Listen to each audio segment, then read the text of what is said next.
So really the highlight of the evening, aside from the fellowship gathered here, is to hear from an incredible speaker. This year you're going to be extremely impressed with the incredible musical skills, stylings, writings, and the heart of Mark Shultz. Mark is a platinum-selling, award-winning artist whose career has spanned 2 decades with 13 #1 hits.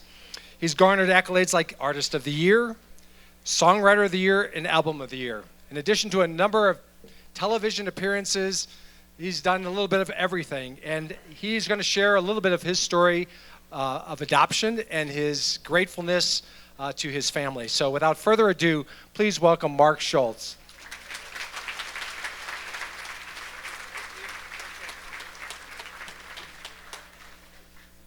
Well, thank you. When Joe and Jane asked me if I would be a part of this event, I said absolutely, because I was adopted when I was 2 weeks old. And I'll tell people it's the hardest 2 weeks of my life with the paperwork and everything. But I got the best parents in the world, and I realize how grateful I am to be here to tell my story, that I have a story to tell because of a place like the Rolla PRC that walks alongside women and helps them choose life. And had it not been a place like that, I wouldn't be here. And I wouldn't have a story to tell. So I'm so grateful for that. And this last couple of years before COVID happened, when COVID was happening, there weren't a lot of shows going on in Nashville. And so they said there was a PRC in Nashville, and they said, hey, what I loved, I went to the PRC today in Rolla. I don't know how many people have been there. Just raise your hand.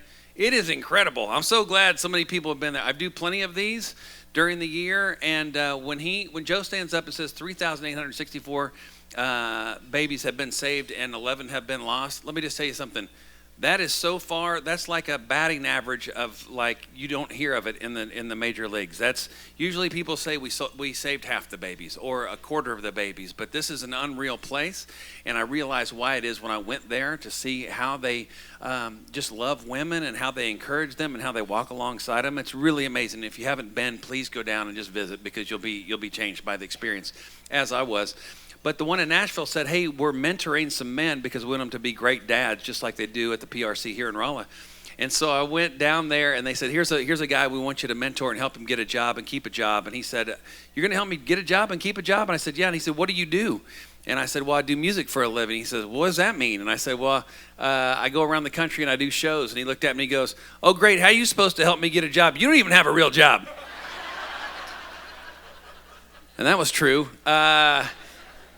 But I wrote a song for him, and because I realized that they were there, the PRC was there to help him. And when I walked into the PRC today, and I just thought all of the different ways that love just finds its way into that building to support the women that come in there and the men that come in there.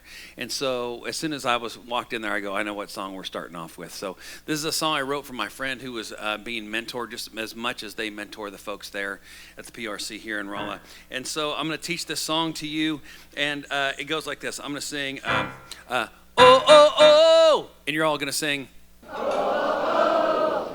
You know what? Not bad. Sometimes I just stop right there and I go, let's do another song. But that was great. Oh, oh, oh. Oh, oh, oh. And if you know that, you pretty much know the whole song. So here we go. Don't know how I wound up here. Don't know where it all went wrong. I bought into the lies and nearly lost it all. Yet in the midst of fear is your voice I hear, telling me I'm worthy, saying that just for me, love will walk through any storm. We'll see you through it all. Oh, can it be there's no place love won't go? As hopeless as it seems, no, you're not out of reach. There's no place love won't go. Oh, oh, oh, oh, oh, oh, oh. No place love won't. Well, I know you're a lot like me, and I know that it's hard to see. There is a greater plan when you don't understand. You're not a victim of the pain you can't outrun. He took your burden, he came to set you free. Love will walk through any storm. We'll see you through it all. Oh, can it be there's no place love won't go? As hopeless as it seems, no, you're not There's no place love won't go. Oh, oh, oh, oh, oh, oh, oh. No place love won't, 'cause your God, he longs to meet you no matter where you are. His arms are gonna reach you. You've never gone too far, 'cause love will walk through any storm. We'll see you through it all.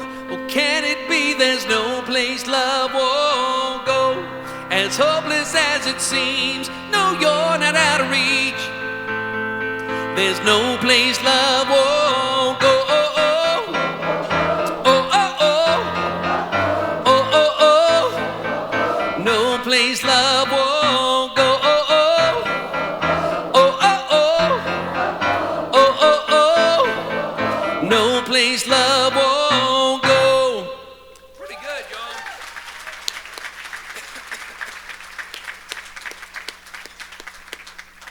That was actually really good. Well, would it be okay if I introduced you to my family? Great. I didn't bring them, but I've got some pictures, and they might have been cuter in these pictures than they are even right now. So I'm going to introduce you to my kids. This is one of my youngest, or my oldest son. He's older than this now, but you're going to look at this picture and you're going to go, oh my gosh, he's cute. But I just told you that already. So this is my oldest son right here, Ryan, still out in the grass. We haven't let him inside yet, and we think we'll wait until he toughens up over a couple more winters, and then we'll let him inside and see what that looks like. But you look at this picture and you're like, oh my gosh, this guy looks happy, and he looks like he's never been in a bad mood before, and that's not true. And sometimes he is this guy, and sometimes he turns into this guy right here.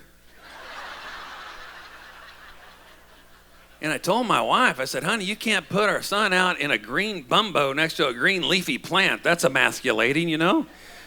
Really awful, but he's already got his dad's double chin. I'm real excited for him in life.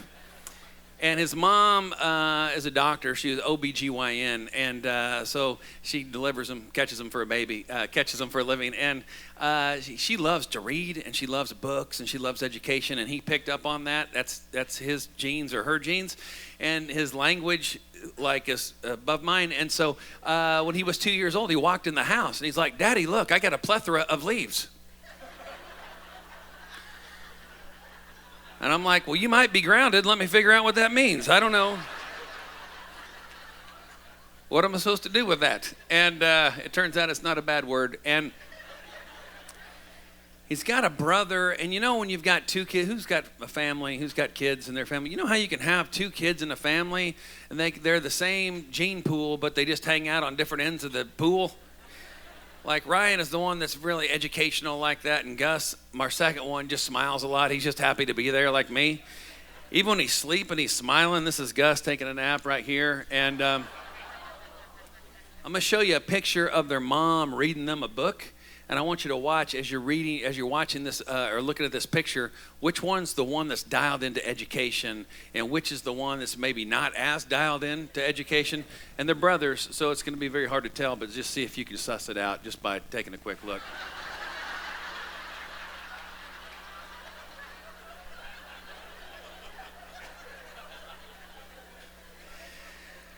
I don't know if you can tell, but Ryan and my wife are having the time of their lives. Right there, and Gus is just like, you promised me a picture. There hasn't been a picture in 3 pages. I'm totally out. And so one night, Gus was like, hey, Ryan gets to blow the candles out every night, and it's my birthday, second birthday coming up, and I need some practice. Can I blow out the candles?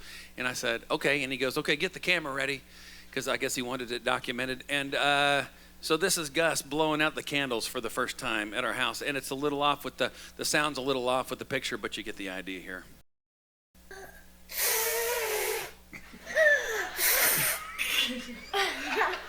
Try again, baby. Keep going. Don't touch it. Just try to blow it out. Gotta blow it out. So that's what we're dealing with at my house right now. We're thinking homeschool on that deal probably.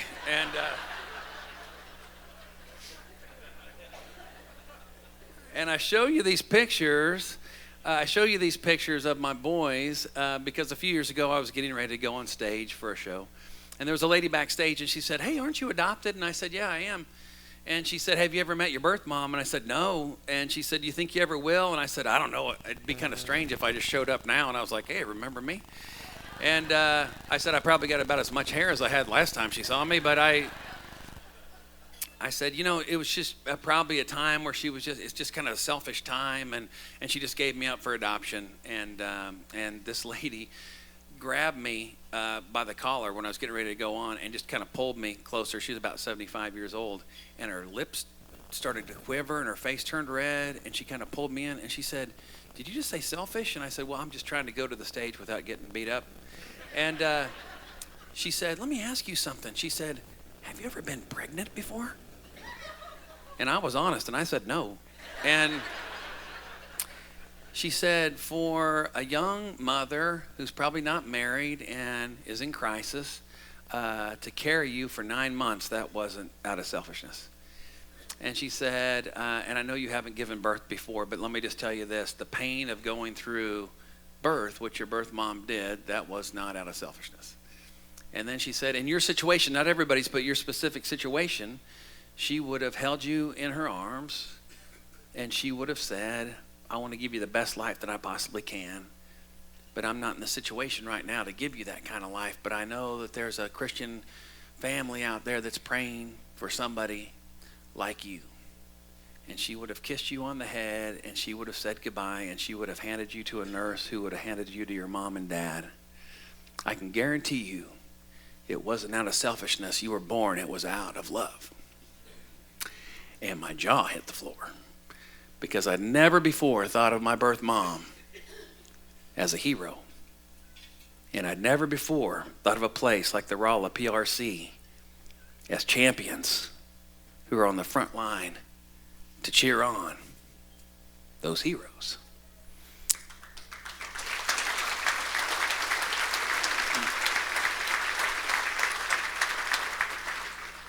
So I went almost through here. A few years ago, I rode my bicycle across the country to raise money for the unborn and orphans. And from California to Maine, I did concerts along the way.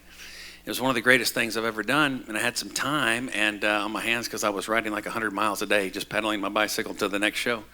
And I had time to write a song for my birth mom, though I've never met her before.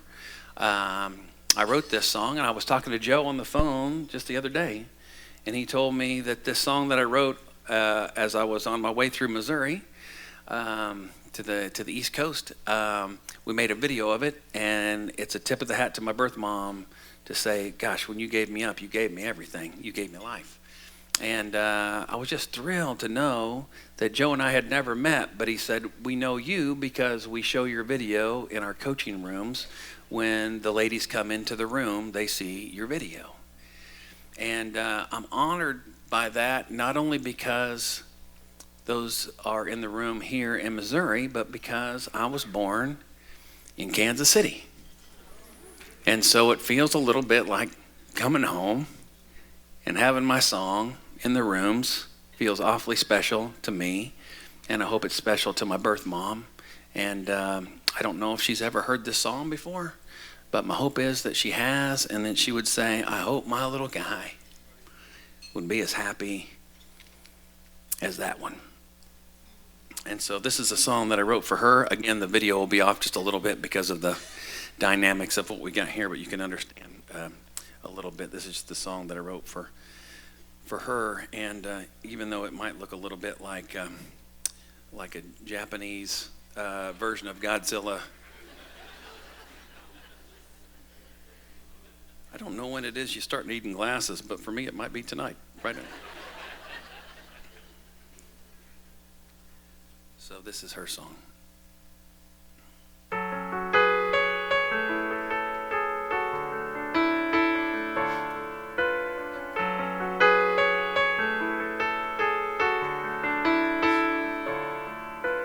must have felt your tears when they took me from your arms. I'm sure I must have heard you say goodbye. Young and so afraid, had you made a big mistake? Or could an ocean even hold the tears you cried? You had dreams for me. You wanted the best for me. And you made the only choice you could that night. And you gave life to me, a brand new world to see, like playing baseball in the yard with Dad at night. Mom reading goodnight moon, praying in my room. So if you worry if your choice was right, when you gave me up, oh, you gave everything to me.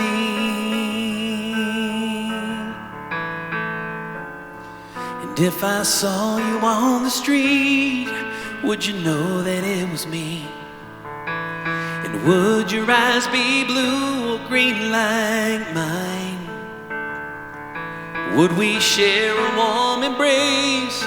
Would you know me in your heart? Or would you smile and let me walk on by? Knowing you had dreams for me, you wanted the best for me. Oh, I hope that you'd be proud of who I am. 'Cause you gave life to me, a chance to find my dreams, and the chance to fall in love. You should have seen her shining face on our wedding day. Oh, is this the dream you had in mind? When you gave me up, oh, you gave everything to me. And when I see you there, watching from heaven's gates, into your arms I'm gonna run. And when you look in my eyes, you can see my whole life, see who I was and who I become.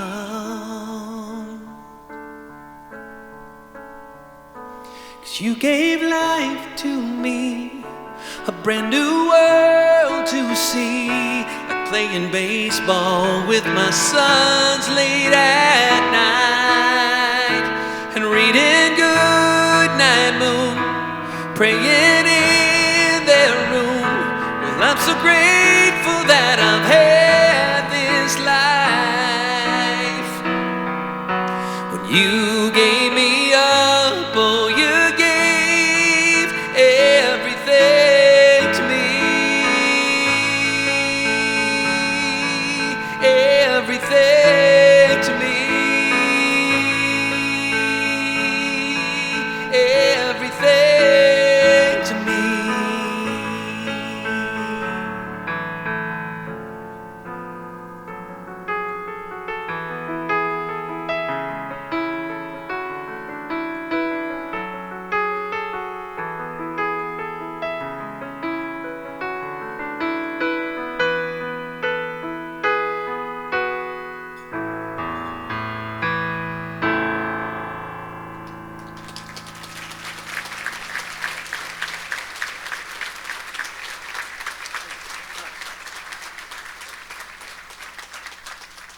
Thanks so much. Well, I've been adopted a couple times in my life. Once when I was 2 weeks old, and then once when I was 24. I graduated from Kansas State University with a marketing degree so that I could go to Nashville and become a professional waiter.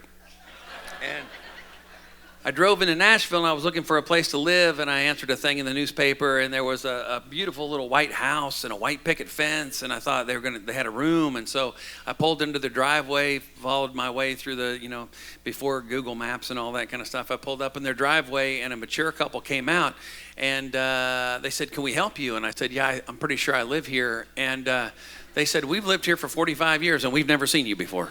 And the lady said, "I think you live next door at the shack." And I live next door at the shack. And so I got all my stuff out and parked my car over at the shack, and I got all my stuff unpacked. And then my phone rang, and it was the lady that I had just talked to. And she said, well, Henry and I have been talking, and we don't think you can feed yourself. So you need to come back over here, and we're going to fix you some dinner. So I went back over there, and I didn't know it at the time, but their names were Henry and Liz grew up with Minnie Pearl off of Hee Haw, if you've ever seen Hee Haw before. They were best friends growing up, and so it was like moving in next to Hee Haw. And I'd never met a Southern person before, and they scared me because they fried everything before they ate it. And she was cooking chicken fried steak, and she came back over, and she cut it into squares, because I was only 24. And she puts it in front of me, and Henry goes, hey, did I ever tell you about my first date with Liz? And I was like, no, because I don't even know you people. And he said, well, she used to live in this house, and when I was 18, I got up the nerve to come ask her on a date. So I came up these front steps, and I knocked on the door, and her dad answered the door, and I said, well, I'd like to take her on a date. And her dad said, son, this is my only daughter. If you're going to take her on a date, you're going to walk her to the movies, and you're going to walk her straight home, and you're never going to leave her side. And so he promised him that he would. And I love that story, but that was the only, I heard that story every single night for like 9 months, because that was like the only story that Henry could remember. And so that's the one he told me every single night, but I was hungry, so I just let him finish. And so I was moving to the other side of town, and I thought if I ever write them a song, it's got to be called Walking Her Home, because basically that's the only story that Henry remembers. So 5 years, I went over to be youth director at a church on the other side of town, and 5 years into it, I call Henry on the phone. I said, Henry, I think I've got your song done, for you, almost. And he goes, good, because time's ticking, we're in the nursing home. So I go to the nursing home, which was in Columbia, Tennessee. I drove out there, and it was about 1:30 in the afternoon, and I walk into the cafeteria. There's only two people sitting at the table. It's Henry and Liz. Everybody else is back in their rooms. Henry and Liz are sitting there. They're having lasagna. One lasagna for Henry, one lasagna for Liz, and one lasagna next to Liz, cut into squares. And I sit down with them, and we talk for a while, and I said, I don't have it quite done, but I've almost got it done, They said, we just want to hear it, So I played them the first and second verse and chorus, and then I stopped, and I go, that's all I got for now. And they loved it, and they gave me a big hug, and we talked for a while. And then Henry sticks his arm out like this, and Liz gets in there, and they walk like a quarter mile an hour back to their room, and their room is clear down at the end of the longest wing. And I'm watching them walk, and it's like 3:15, and I'm like, oh my gosh, you're not even going to make it to the room. You're going to have to make a U-turn halfway down there to make it back in time for dinner. And I was just laughing because I'd never seen two people that slow before.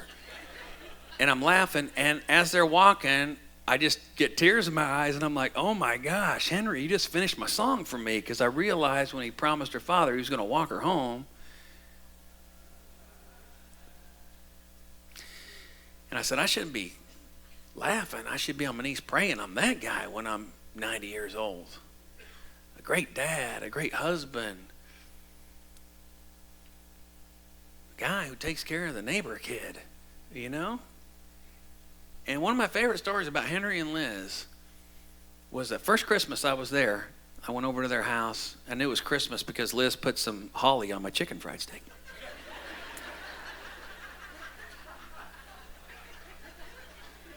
Some of you will get that later on at home.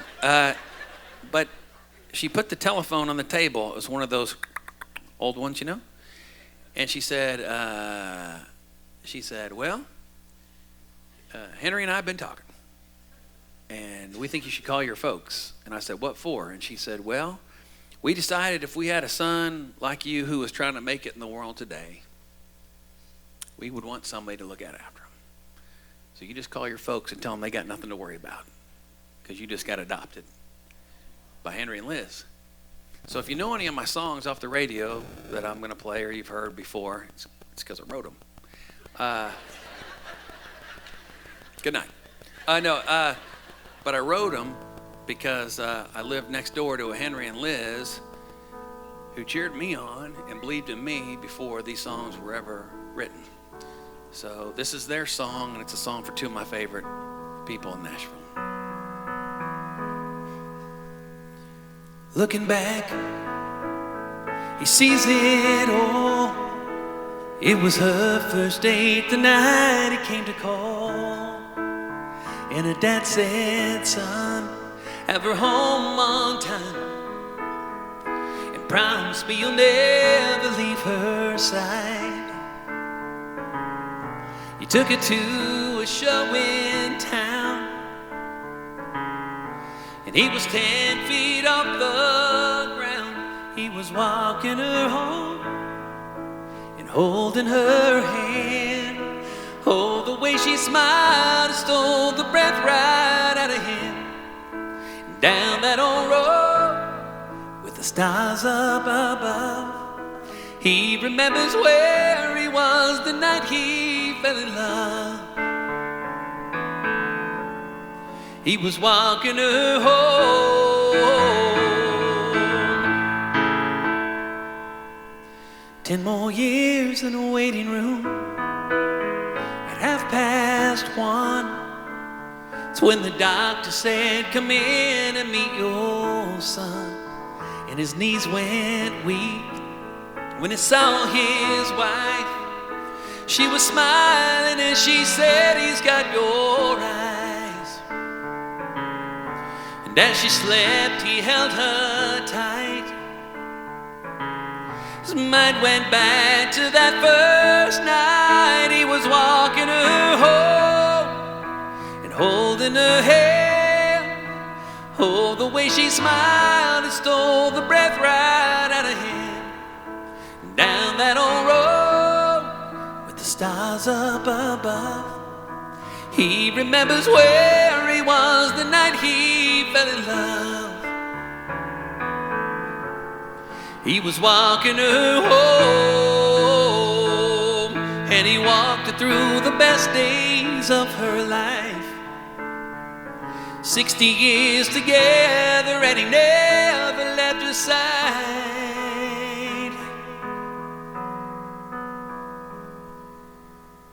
A nursing home at 85, and the doctor said it could be her last night. And the nurse said, oh, should we tell him now, or should he wait until the morning to find out? But when they checked her room that night, he was laying by her side. He was walking her home and holding her hand. Oh, the way she smiled when he said, this is not the end. And just for a while, they were 18. And she was still more beautiful to him than anything. He was walking her home. He was walking her home.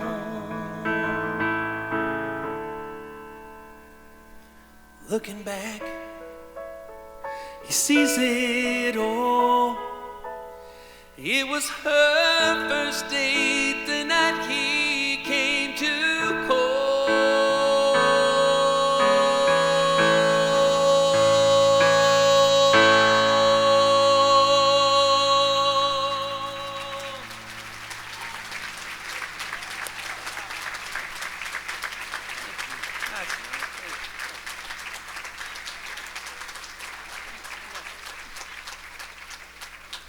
Thanks so much. Well, if you've got time, I've just got one more story for you. And that was when my mom and dad, not far from here, came to adopt me. I knew it had to be an amazing story.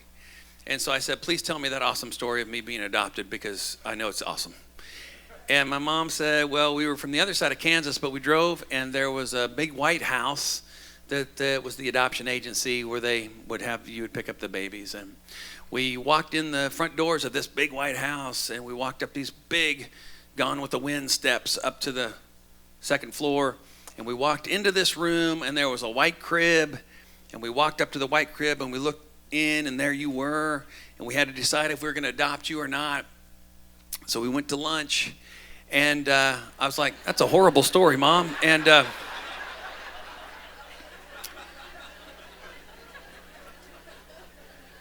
could have made something up there. And She said, we came back and we walked into the room and we looked at the crib, and then I looked at you and then I looked at your dad, and then I looked at you and I looked at your dad, and I said, well, what do you think?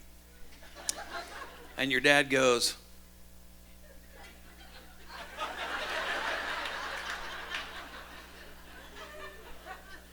I'm in. And I was like, whew, just lie to me next time. And then 23 years later, I go to Nashville, and I end up at Henry and Liz's house, and they feed me every night for 9 months, and then put a telephone in front of me and say, you just got adopted by Henry and Liz, and when you're 85 years old and you take care of the neighbor kid that you really don't know that well, but you keep them alive for 9 months, that's your way of saying, I'm in. And so I told my wife, I was like, man, the people who have made the biggest impact in my life are the ones that have said, I'm in. And I said, you know what? We should do that. And my wife said, I've been doing it for a while now, but you can join me if you want to. So I said, okay. So I said, how do my parents know how to do that? And she said, I think your mom and dad knew how to do that, and Henry and Liz knew how to do that because they loved a God who did this to them first. I'm in. One of the things that chokes me up about going today to see Joe and Jane at the PRC is you can tell that's the kind of place when you walk in the front doors every single time. You know what that equals? 3,864 to 11. That's what that equals. So I told my wife, let's do it. And so for 2 years, my wife is kind of like Mother Teresa, but she lived like this for the next 2 years. And she was just waiting for God to whisper in her heart what he had in mind, and then she was going to step into it. And because I wanted to be the Henry to her Liz, I stood right next to her. Because I was like, I don't know what's coming. I think it's going to hurt. I'm not sure what it is, but I'm going to let her take it first, and if there's any left over, I'll... So 2 years later, I hear her scream, and I run back to her office where she's sitting at the computer. And there's a picture on the computer screen, and she's just got tears running down her face, and I'm like, what's going on? And she turns the computer screen to me, and there's a picture on the screen, and I've got no idea where that is now. But it would be the perfect place for that to show up. But, well, that's just gone automatically. But I'll tell you what it was. It was a little girl from China. And my wife looked at me and the picture and back at me in the picture, and she goes, well, what do you think?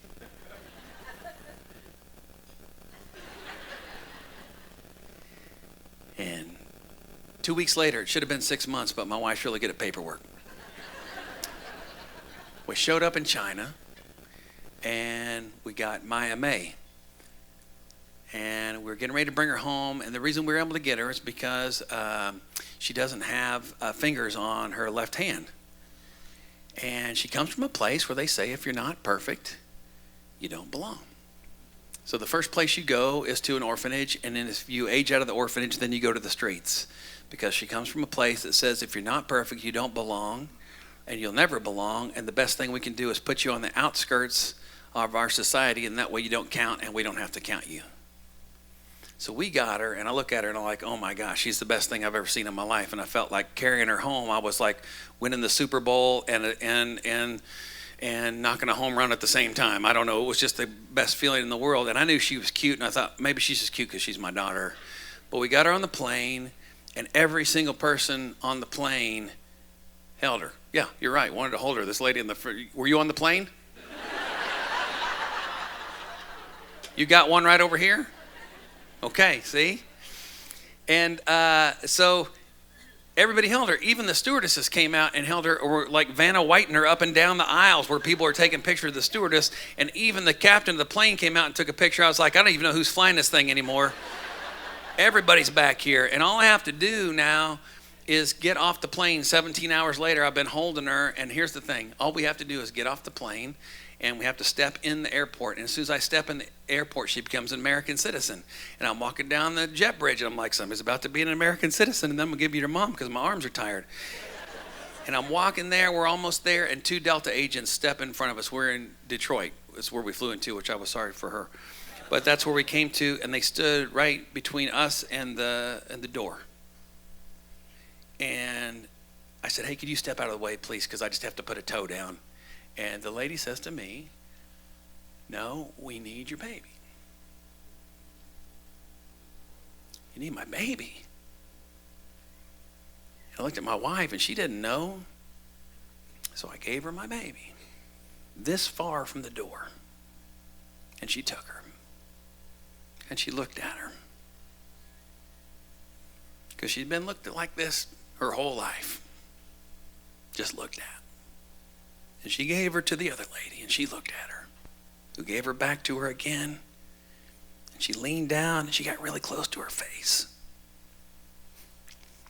And she said, baby girl, welcome home. I just wanted to be the first one to say I'm so glad you're here. And kissed her on the forehead. She came from a place where they said you don't count. You're not going to be good enough. And you never will be. And the first person that meets her from the United States says, you're beautiful. You're a child of God. And I can't wait to see the story He's going to write through you. Welcome home.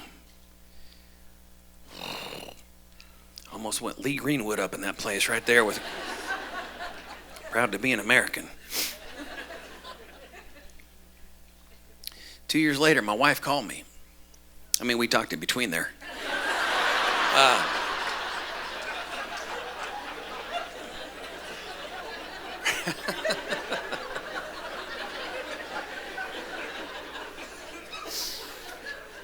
I just tickled myself. And she said, hey, what are you doing? I said, I'm doing a concert in Wisconsin because I left this morning to do the concert in Wisconsin. And she said, can you change your plane ticket? And I said, to where? I'm coming home. And she said, no, I'm going to meet you somewhere. And I said, where are you going to meet me? And she said, meet me in Kansas City. I said, Kansas City? What's in Kansas City? And my wife said,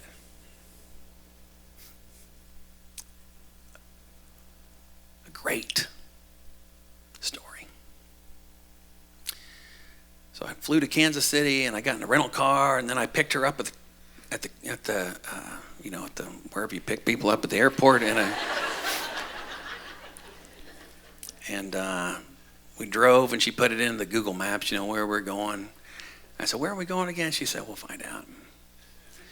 We drove for about 30 minutes outside of Kansas City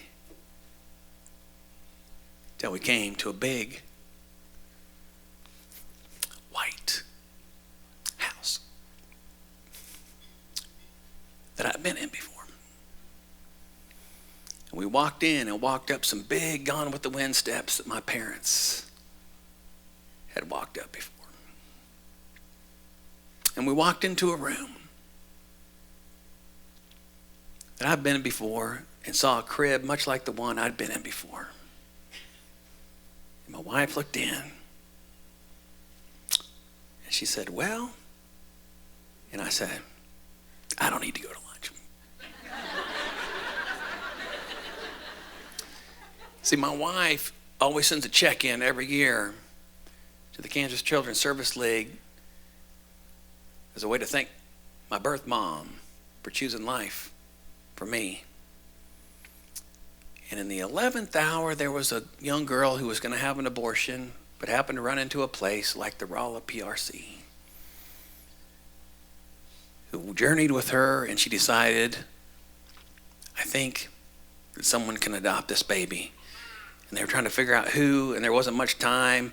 And the lady who got the call looked down on her desk, and the first thing she saw was the lady's name on a check that had come in that day. And she picked up the phone and called the number on that check, and just happened to talk to my wife, who picked up the other line and answered the phone like this. And so this is picture of my bald head. There it is.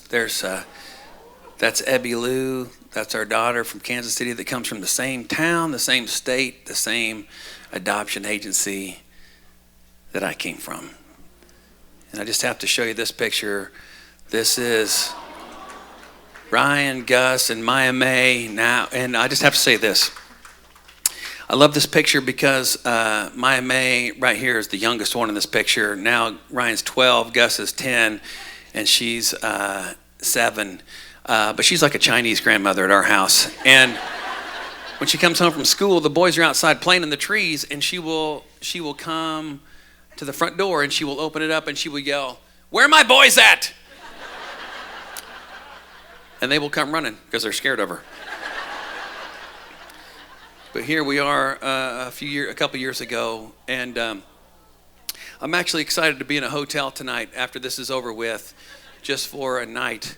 Because that's pretty busy times right there. And but I'll be there in the morning.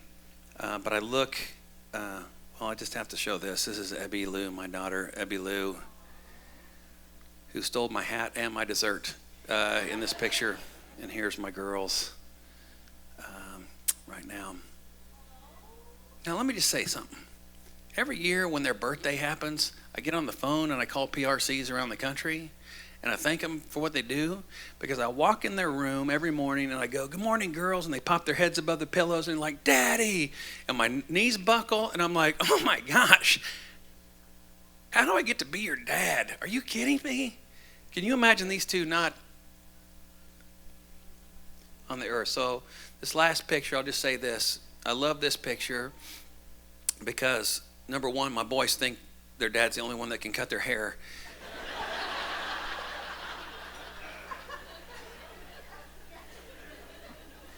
But I also look at these girls and I realize, here's what chokes me up. Man, Lindsay's up here on stage.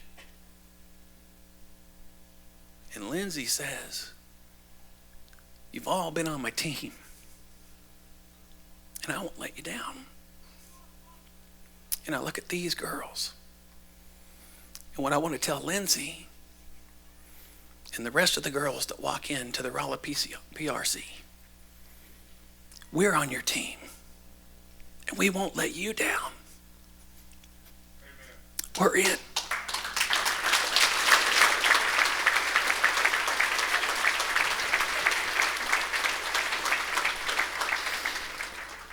Because my mom and dad, when they adopted me, they didn't say, "Hey, is he going to be like, really smart and get a great degree?" That would have been disappointing. Or is he going to play professional baseball? They didn't say that. They just said, "We're in. We're investing in this one." And Henry and Liz didn't say, "Are you going to have a gold record and a tour bus? Because if you are, let us know, because we want to tell all our neighbors." They didn't know any of that. They just said, "We're in. We'll invest in this one."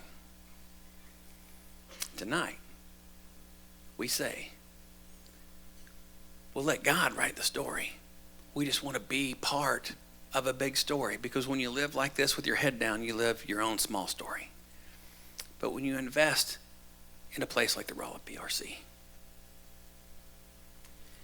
you invest in a story where you stop writing the story and God starts writing the story, and that's the best story you want to be a part of. And I just look at these girls. I'm going to do this to end. This is the last thing I'm going to do, but this song's not even done, but I don't care. Because this is what they do so well at the PRC, and that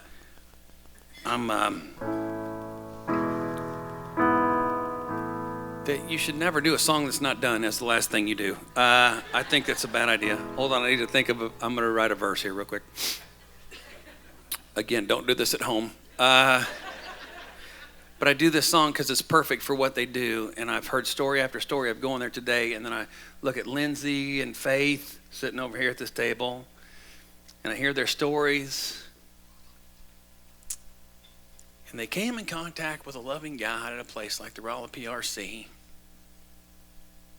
who took a story, and instead of having a period at the end of the story, God just put a comma and said, "Let me write it from here."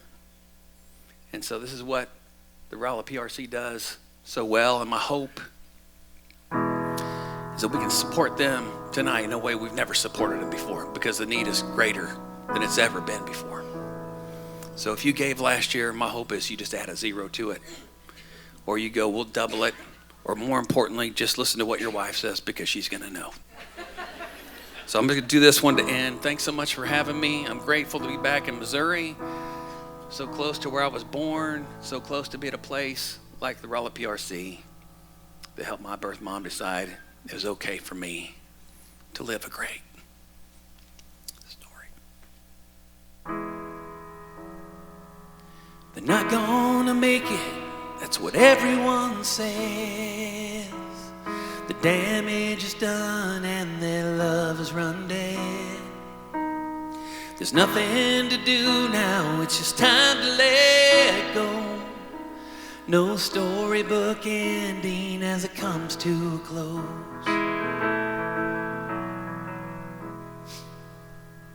She sits in a clinic, scared and alone. No one to talk to, she's got no one where to go. She carries a choice and a life. She carries a life and a choice that she'll make. But the Rolla PRC Clinic, let me get that right. The Rolla Pregnancy Resource Center is just down the way. 'Cause it turns out the stories that God loves to tell are the ones that we're certain won't turn out so well. But He loves rewriting our hopelessness into His glory. Yes, it turns out that God loves a comeback story.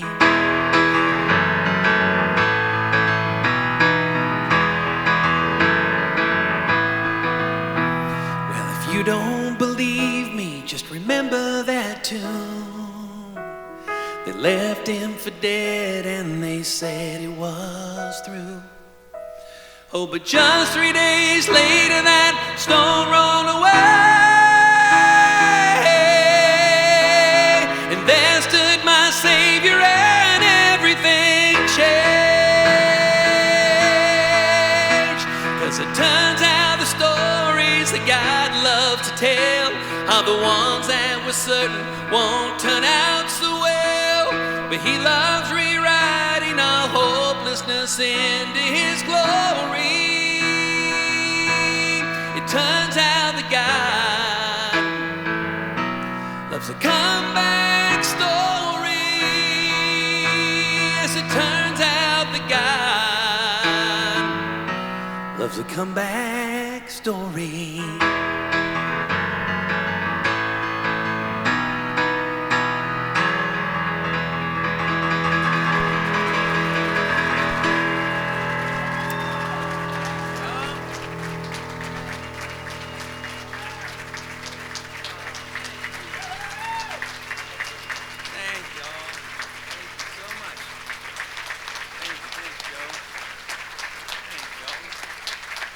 Thanks, everybody.